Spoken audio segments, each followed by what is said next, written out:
Bismillahirrahmanirrahim. Assalamualaikum warahmatullahi wabarakatuh.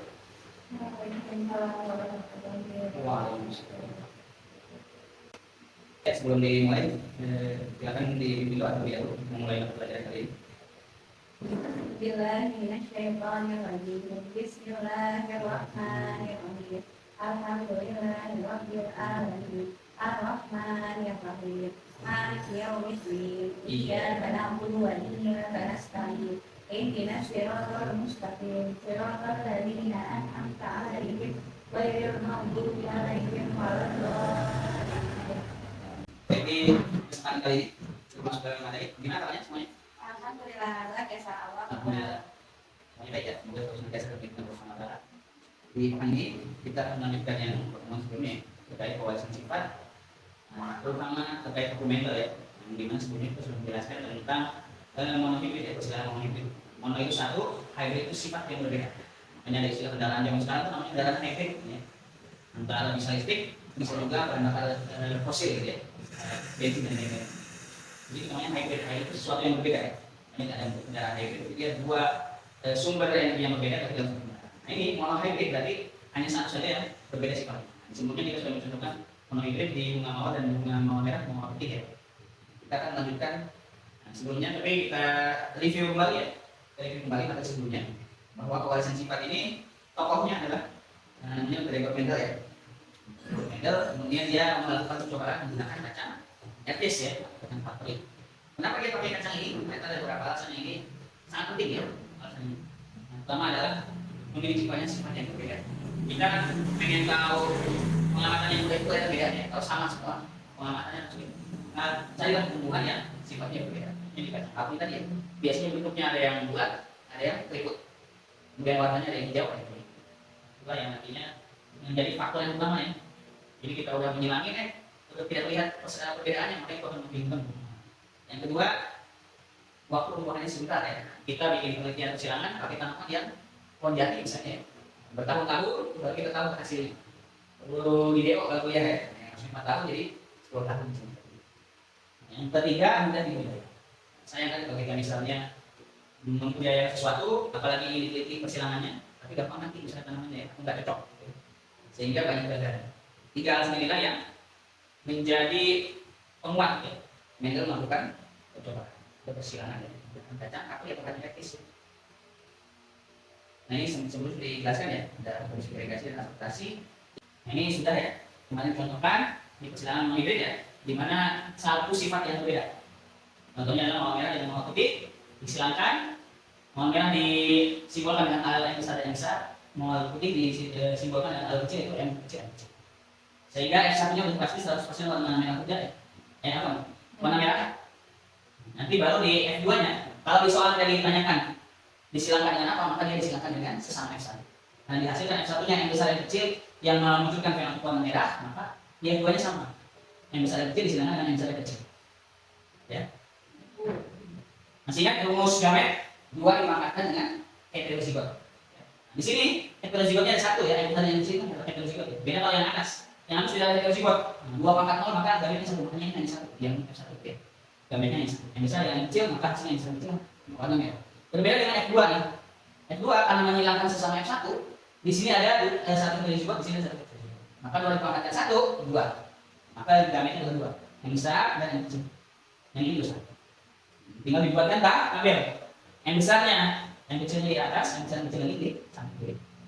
Dia akan dihasilkan yang besar yang besar yang kecil, yang besar yang kecil ada. Secara fenotip, secara sifat yang muncul apa? Sifat yang muncul adalah warnanya ya. Sifat yang muncul warnanya maka semua ada yang besar maka dibuatkan merah. Merahnya ada 1, 2 dan 3. Ada 3 warna merah.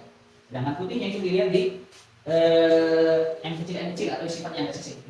Maka secara fenotip sifat yang muncul adalah 3 warna. Nah, beda kalau ditanya rasio genotip ya. Cari yang adanya sama. Ini yang besar yang 1 ya. Yang besar yang kecil ada 2. Yang kecil ada 1. Maka 1 berbanding 2 berbanding 1. Jadi kalau ditanya rasio fenotip 3/1 merah berbanding putih. Tapi jika ditanya rasio genotip maka 1 berbanding 2 berbanding 1. 1 merah M besar, 1 M besar kecil, 1 M besar, 2 ya, 2 M besar kecil dan terakhir 1 M kecil. Ini sedikit pengulang saja ya. Kita baru Nah ini contohnya. Kalau ditanyakan persilangan mono hibrid yang intermediate ya, di mana muncul sifat baru berbeda dengan induknya. Induknya mawar merah dan mawar putih ya, ternyata muncul warna baru namanya merah muda. Cara persilangan sama persis dengan yang tadi ya, tetapi sifat dominannya tidak menutupi sifat resesifnya. Kan semi dominan di sini. Intermediate itu disebut juga dengan semi dominan. Kenapa? Karena sifat dominannya tidak menutupi sifat resesif. Kalau yang sebelumnya dia normal, yang besarnya itu akan menutupi yang kecil, maka 3 merah dan 1 putih. Nah, sedangkan di persilangan mono hibrid intermediate, di mana di situ munculnya warna baru, si M besar dan kecil itu sama-sama memberikan dampak. Maka disebut semi dominan. Sehingga muncul warna baru adalah merah muda. Maka perbandingan fenotipnya akan sama dengan perbandingan genotipnya. 1 berbanding 2 berbanding 1. Bisa dipahami? Saya, nah, jika ada pertanyaan ingin dikonsultasikan, Pak, gimana cara mencari gamet itu mesti belum connect gitu ya? Pak, seperti apa tadi? Kok intermediate dengan yang normal berbeda? Kita ada banyak lagi latihan soalnya ya. Nah ini tadi ya, prinsip mencari gamet. Kalau secara rumusnya tadi 2 dimakamkan heterozigot ya. Jadi kalau ada heterozigotnya 1, 2 pangkat 1. Kalau nggak ada gimana Pak? 2 pangkat 0, 1 ya, berarti gametnya 1. Seperti tadi, yang besar berarti gametnya hanya yang besar diwakili 1. Tapi kalau yang besar yang kecil, karena dia heterozigot, 2 dipangkat 1, maka dia gametnya ada 2. Ya. Atau cara mudahnya menggunakan, nah ini nanti dicontoh di persilangan hibrid ya. Ini ada 2 heterozigot, 1 pasang dan 1 pasang ya. Ada 2 pasang heterozigot. Caranya gimana? Seperti kali silang di matematika ya. A besar dengan B besar maka ditulis. A besar dengan B kecil maka ditulis. Nah yang A besar itu selesai, yang kecil dengan B besar, kecil dengan B kecil. Ini mirip dengan perkalian di matematika ya. Cuman konsepnya harus tahu yang ini ya. Yang sampai sudah ngerjain seperti ini, oh ini jumlahnya 4 sesuaikan dengan ini kaidah ini. Pas dilihat ini ada 2 heterozigot 2,2 4 harus garisnya 4. Jadi konsepnya harus tahu. Yang ini kan heterozigot, yang ini homozigot. Berarti jumlah heterozigotnya hanya 1. 2,1 gametnya hanya 2. Beda dengan ini ya. Yang B besarnya ini karena sama, kan diwakili dengan 1. Jadi yang besar dengan B besar, yang kecil dengan B besar. Jadi si B besarnya ini sudah diwakili oleh salah satu halnya karena dia homozigot. Ini beda walaupun dia sama-sama di hibrid, tapi gametnya. Kita langsung ke contoh soal biar lebih paham. Nah, ini yang masih mono hibrid ya. Benci kebudikan dominan silangkan. Ini mirip dengan yang warna tadi ya, yang normal ya. F1-nya warna hitam, F2-nya tinggal disilangkan sesama F1 ya. Maka akan dihasilkan 3 hitam dan 1 putih. Karena ini adalah persilangan yang normal, bukan intermediate, bukan semi dominan. Jadi persilangan mono hibrid dominan berarti ya. Dalam mono hibrid dominan, maka selama ada H besar dia akan hitam. Nah beda dengan ini yang contoh soal intermediate ya. Tikus berambut hitam disilangkan dengan tikus berambut putih. Dua-duanya 100% berlalu atau abu-abu ya. Jika F1 disilangkan dengan tikus berambut putih, nah ini kan di soalnya ditulis ya. F1 disilangkan dengan tikus baru, bukan sesamanya ya. Kalau tadi di soal ada disilangkan dengan sesamanya. Atau kalau tidak ada keterangan dengan silangkan dengan hidupan mana, maka disilangkan dengan sesamanya. Tentukan perbandingan fenotipnya. F2 berarti judulnya ya. Kita lihat dulu persilangannya. Hasilnya 100% abu-abu ya. Jadi tikus hitam dengan tikus putih, gametnya sama-sama 1, H besar dan H kecil, muncul sifat baru. Kalau di persilangan mono hibrid dominan, ini warna hitam. Tapi karena ini persilangan mono hibrid intermediate atau semi dominan, maka munculnya abu-abu. Kenapa disebut? Kita tahu dari soal ini sebagai intermediate karena dia 100% berambut pelan.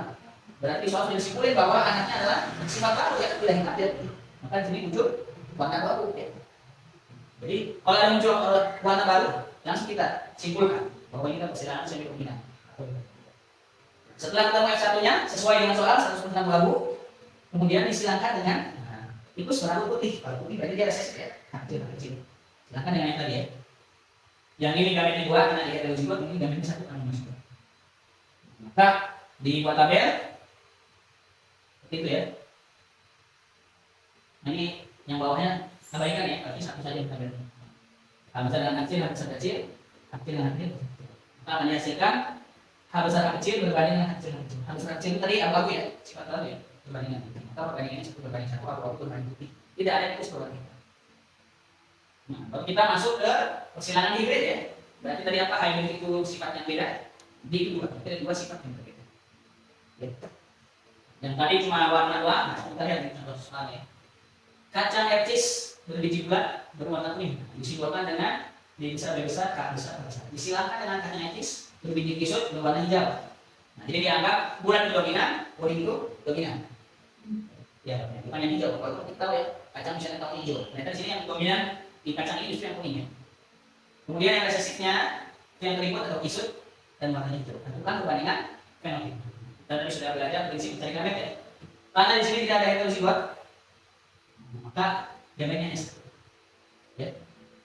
D besar dengan K besar, D kecil dengan K kecil. Maka dihasilkan D besar lebih kecil, K besar kecil. Jadi diurutkan sama sifatnya ya. Kalau B dengan B, K dengan K ya. B besar lebih kecil, K besar kecil. Karena B itu mensimbolkan yang bulat ataupun keriput, K itu untuk mensimbolkan warna kuning atau hijau. Kemudian kita sudah ketemu berarti yang satunya adalah kacang necis berbiji bulat berwarna kuning ya, 100% ya.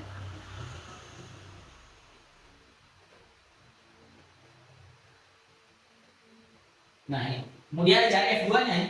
F2-nya berarti kita silangan sesama B besar B kecil, K besar B kecil. Karena ini dua-duanya heterozigot, maka 2 pangkat 2 heterozigot adalah 4. 2 pangkat 2 adalah 4. Kan saya ada 4 udah ini. Ini juga sama. Kalau udah tahu gametnya, itu sudah mudah. Tinggal dibuat gamet yang pertama menyamping, gamet yang kedua menurun. Maka nanti akan ketemu lah ya, hasil-hasil ini. Maka ditemukan kacang yang berbentuk bulat berwarna kuning ada 9. Jadi selama ada B besar dan K besar, maka dia pasti yang dominannya adalah B besar dan K besarnya itu ya. Maka dia bulat dan kuning. Ini 9 kalau dihitung di kami. Kemudian ada bulat dan hijau, berarti hijau kacang kecil semua ya. Sudah pasti biasa sih. Jumlahnya 3. Kemudian yang keriput dan K besar, berarti kuning. Jadi kenapa pakai garis bawah? Ini nggak ngaruh mau K yang besar atau kecil sebelahnya akan tetap kuning. Ini akan tetap bulat. Yang terakhir, yang resesifnya keriput dan hijau yang akan memiliki satu buah ya, satu tanaman. Maka perbandingannya adalah 9, 3, 3, 1. Bisa dipahami? Mulai ngantuk? Ngantuk ya? Biar tidak ngantuk, kita buat games dulu ya. Kalau Pak bilang hitam, tepuk tangan 1 kali ya. Kalau bilang hijau, tepuk tangan 2 kali. Bisa dipahami? Bisa. Kita coba tes dulu ya. Hitam, hitam, hijau, hitam, hijau, hijau. Nah, sudah mulai salah ya. Fokus kembali ya. Hitam, hitam, hijau, hijau. Nah, betul ya. Hijau, hitam. Sudah mulai fokus kembali? Bisa ya. Nah, ini ada contoh soal. Silakan dicoba dikerjakan ya. Nah, tadi yang sedikit berbeda ya. Nah, ini.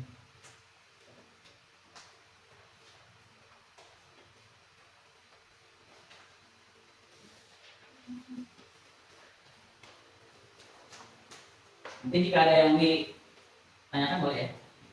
Jika ada sesuatu yang membingungkan. Boleh diceritakan, silakan. Yang sudah mengatakan ini boleh disampaikan dulu.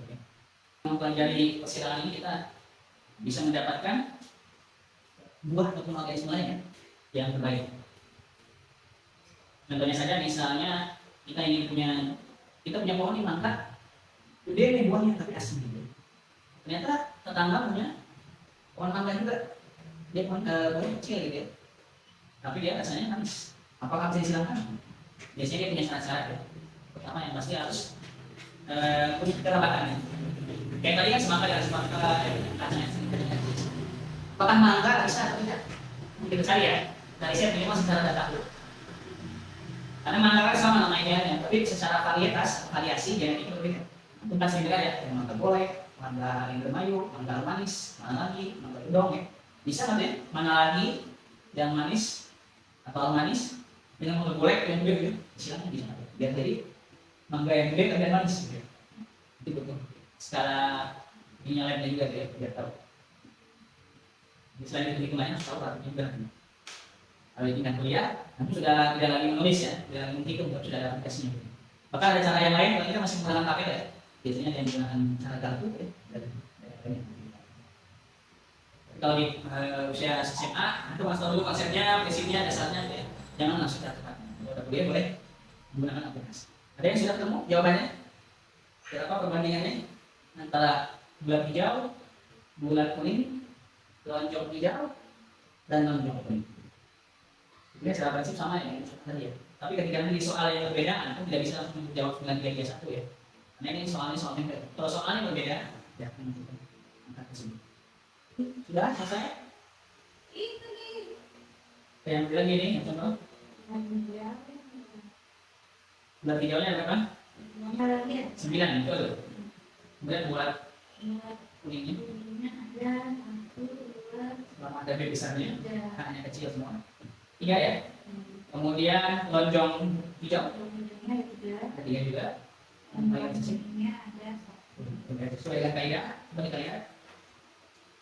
Nah, bisa ya, ini di kari semuanya. Biar mudah kan kalau sudah buat ambilnya di kari. B besar ada besar, nanti bulat hijau di kari semua. Yang ada B besar hanya kecil kecil, berarti bulat atau kuning. Ini masih semua yang berbeda, biar mudah. Cuma lonjong hijau misalnya. Berarti selama B itu hanya ada besarnya, masih ada. Silakan, jadi yang terakhir BC kecil ya. Yang itu ya, ini secara langsung sudah betul. Nanti tinggal dikembangkan soalnya. Tinggal soal yang template antara dominan dan resesi silakan ya. Dengan 2 sifat yang berbeda nanti akan menghasilkan dominan dan resesi. Paham ya? Jadi kalau soalnya tidak antara dominan dan resesi maka akan berbeda. Atau dominannya simbolnya beda. B besar, B kecil, harus besar, B besar. Akan mempengaruhi persilangan di areanya di KF. Paham ya? Insya Allah ya? Ya. Baik, pertemuan ini tadi seperti itu ya. Banyak yang bisa diambil selain sudah bisa mengerjakan soal silangan di hibrid, kita juga tadi ya bisa memahami bahwa nanti ini juga aplikatif ya. Sehingga tadi ya, jangan sampai kita mempelajari hal itu pelajaran yang di buku, tidak ya. Bahkan matematika sekalipun biasanya kita ada aplikatifnya, dikaitkan semua. Dan kalian semua bisa memahami ya apa yang sudah disampaikan. Saya lagi mohon maaf bila kalian ada kekurangan dalam menyampaikan. Itu saja. Assalamualaikum warahmatullahi wabarakatuh.